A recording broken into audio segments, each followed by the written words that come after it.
It's a pretty good crosswind. Yeah, it was, wasn't it? Bit of water just hit me on the nose. Chop's like, don't ever get you're right, don't ever get the US economy printed 25 bucks. Dickhead. Stop it.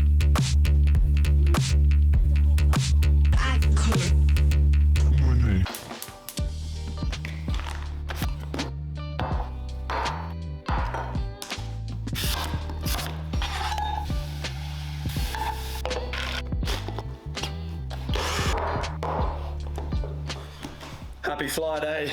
It's Cal with Oates again. Gonna sit here, read my flying training manual before we head out for second week of circuits. Last week was absolutely insane.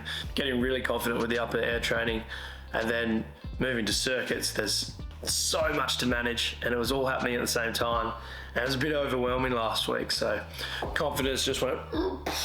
So here we are, we're gonna eat breakfast and we're gonna do some revision on some of the things that we were going over last week. Any information right now, any revision's good, but I think we're gonna have to put it all together in a couple of hours. See if we can make some better landings this time. There were some pretty shaky ones in there last time. I was definitely using the stick more than I should have. I wasn't proactive on the rudder. I don't know why, you just, if you see you're playing to the right, you want to pull it to the left with the stick, but that is not what you do. I need to retrain myself to use the pedals, so that'll be the focus of today. A little bit windy today, but as always, it's probably amazing weather down there. It's always rubbish in the city, and then we get down there and it's just phenomenal, so go enjoy this. Iconic.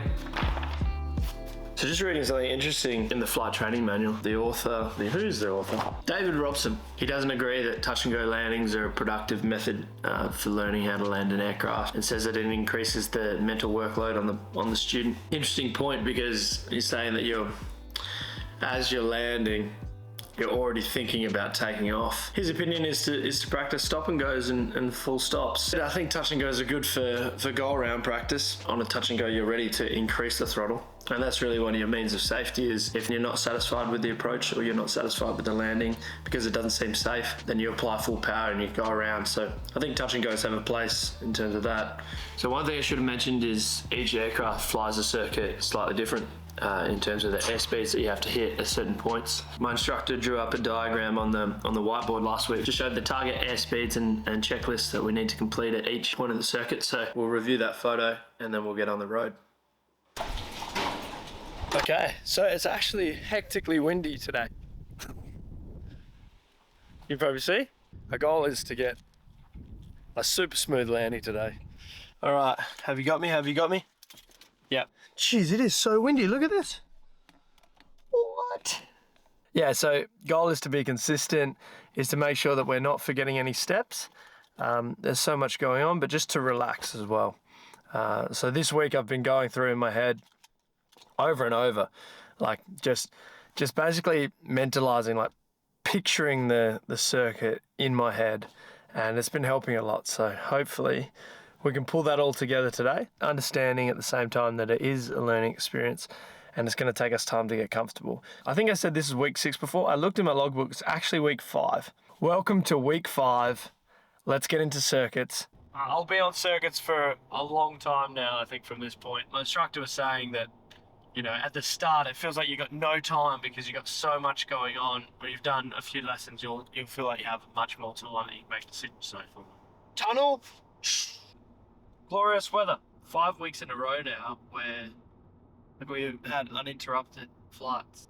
And that's one thing about aviation is you're always at mercy of the weather, which you are, but it's really looked after us in this first little portion. Okay, I love turning onto this last road. It's like a 5k stretch, and this is where the airfield is. So you can usually see some aircraft flying around here.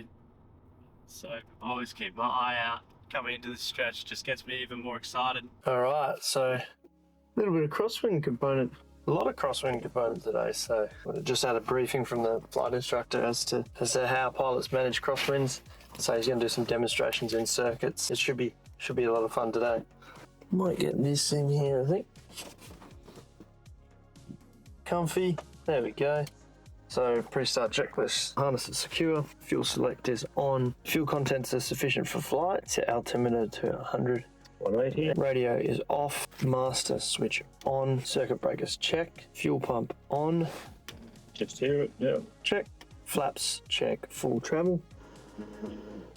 Takeoff flaps set. Check control free. Free and correct. Yep, free. Correct. Trim set neutral for takeoff. Pre-start checklist complete. Brakes on. Mags on. Clear prop. Can you hear me? Come on. Reading you 5. Can you read me? Yeah, loud and clear. Okay, perfect. Oil pressure's in the green, RPM's right. Going to active frequency 127.5. Standby frequency 126.7. Motor bridge traffic, Jabiru 5246. Taxi in Whole Point Bravo, traffic motor bridge. Let's go. On a really windy day, always make sure that you taxi nice and slow. Enough checks. Yeah, instrument checks. All the instruments are in the grid. Mag 1. Maggie 2. Mag 2. Let's use 01 because we're talking about taking off with a maximum crosswind, and that's pretty much what we've got. Motor bridge traffic, Jabiru 5246. Entering and backtracking 01 for circuits, traffic motor bridge. Might even feel the wind pushing you around, but as you taxi down. Is this a good speed? Yeah, you can probably feel it pushing you around though. A little bit, yeah. What we're going to do is we'll do one on 01, then we'll come around and look at 27 for a circuit or 2 before we practice departing and joining. When we turn around, we're going to use full stick into the wind. Reduce the stick. Lots positive rotation.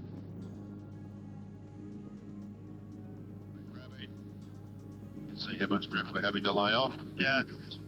Okay, raise the flaps. Yeah, I can feel that crabbing. Yep. One of the reasons why we've got to lay off lots of drift is we don't want to be too close to the airfield rather than for people joining.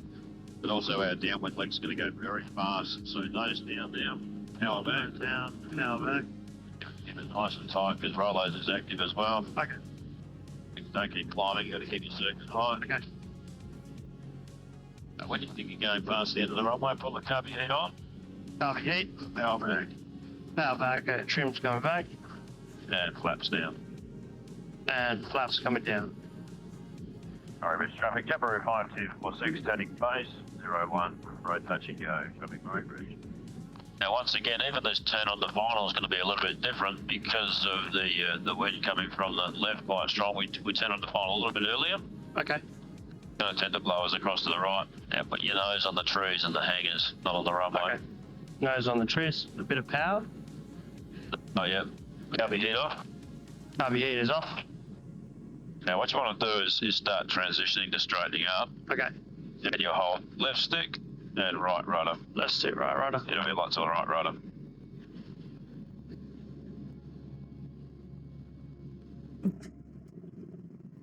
Bit of a sink there on the end. Yeah.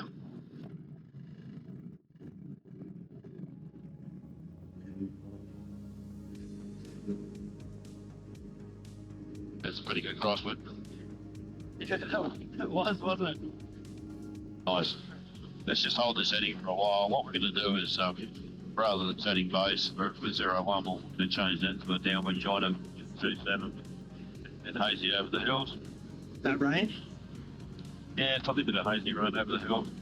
It's harder to fly accurately in a day like today, isn't it? Oh, yeah. Okay, round we go. Keep your nose to the right of the runway. Keep your nose down. On the way there.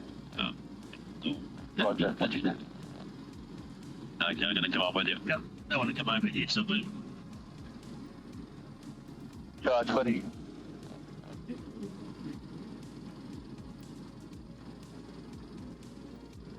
Oh, wait.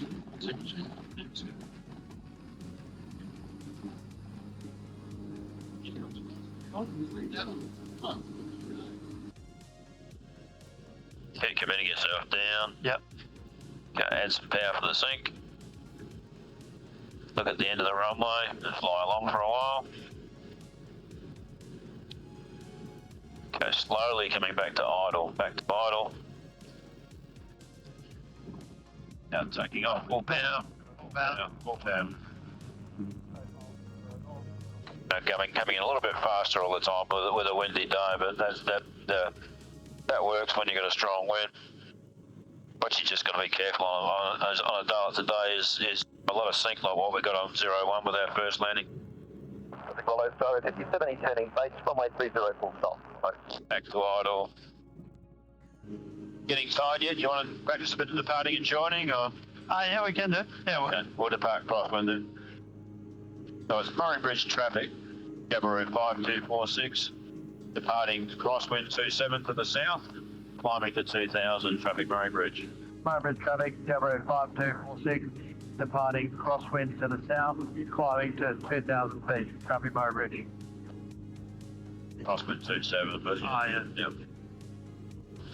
Hotel that they're building for the accommodation for the zoo. Yeah, that's all that works. Yeah. That'd be fantastic. Bit of water just hit me on the nose. Try it again.